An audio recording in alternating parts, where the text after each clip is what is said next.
Good morning, respectively, Mayor and guests. Hi, I am Joyce S. Bulambao, Escape President in Pacnaan. I am here today to discuss my program proposal. My proposal is about protect your nature, celebrate Earth Day by looking after and respecting our homes. Community cleanup is very important, especially since garbage is one of our problems facing here in Barangay. Next slide is the neighborhood objectives. So what is our objectives? These will be our objectives of our program. First is to promote waste reduction. Second is recycling and reuse and create public awareness on waste management and environmental concerns. Next is to improve outdoor recreational activities of the community. Lastly is to reduce the greenhouse gases and fight climate change. As you can see in the screen, it is very polluted. So what is garbage? Garbage is a trash, rubbish, or refuse in waste material that is discarded by humans, usually due to a perceived lack of utility.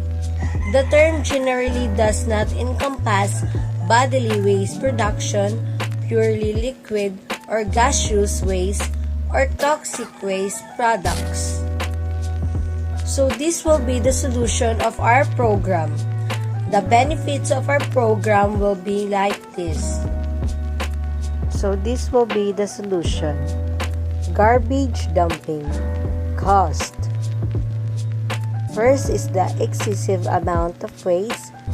Next is the excessive consumption behavior, pollution growth, food waste, electronic waste, plastic waste, cultural values, laziness, lack of education, high cost of official waste disposal, low fines of illegal dumping, and last is the low level of control mechanism. So this will be the effect if you will still use to put garbage in our society. Soil population, global warming, air population, ozone depletion, visual population, smell, health effects, epidemics or pandemics, agricultural effects, effects on flora and fauna, water pollution, social costs. The solution: government regulation, better control mechanism, higher fines for illegal dumping and littering, stop ocean dumping, stop environmental dumping, lower waste disposal fees, reduce consumption level, reduce waste, reuse, recycle, educate yourself, convince others. Neighborhood cleanup will be on April 23, 2022, Saturday, 8 a.m. to 12 p.m. This will be on Pacnaan, Mandawi Centro Gym.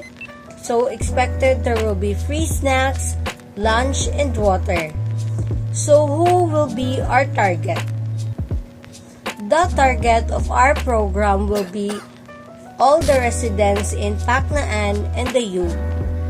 I choose this whole barangay because aside of being clean to the surrounding, it is also to prevent diseases, and everyone will be invited and welcome to join.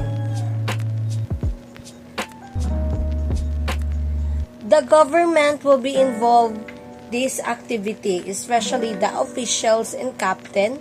So this will be expected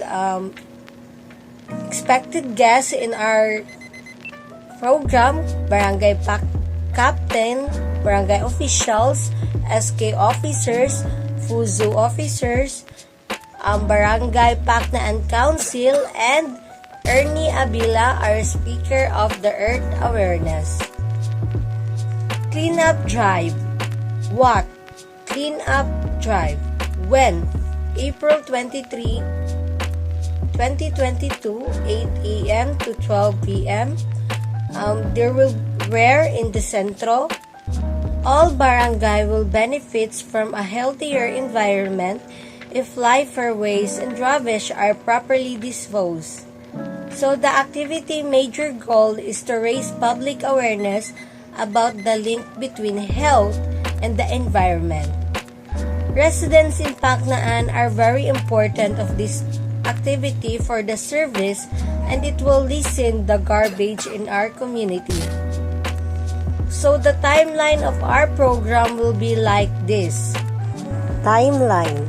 Event. Cleanup drive. Weekly, monthly, or annual. So it will be monthly every last second week. Expected budget will be 50,000. So the 50,000 will go in the necessities, snacks, and the equipment for the cleanup drive. So this will be the involved all the barangays, SK officer, SK captains, and the officer.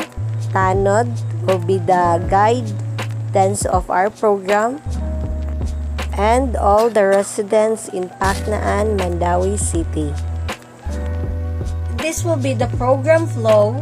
Step 1, opening program of Barangay Captain in Paknaan. Step 2, meeting for the gathering of the location to clean. Step 3, disseminate the Tanod and SK officers the task. Step 4, giving the snacks around 10 a.m.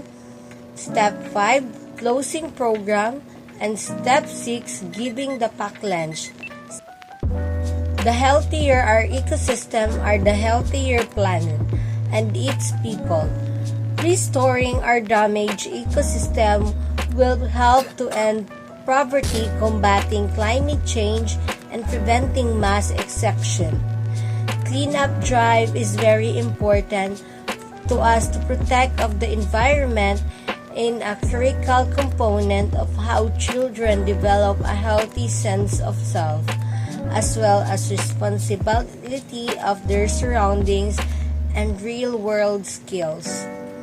These are equally as critical, if not more important, than the intellectual activities that are heavily emphasized in schools.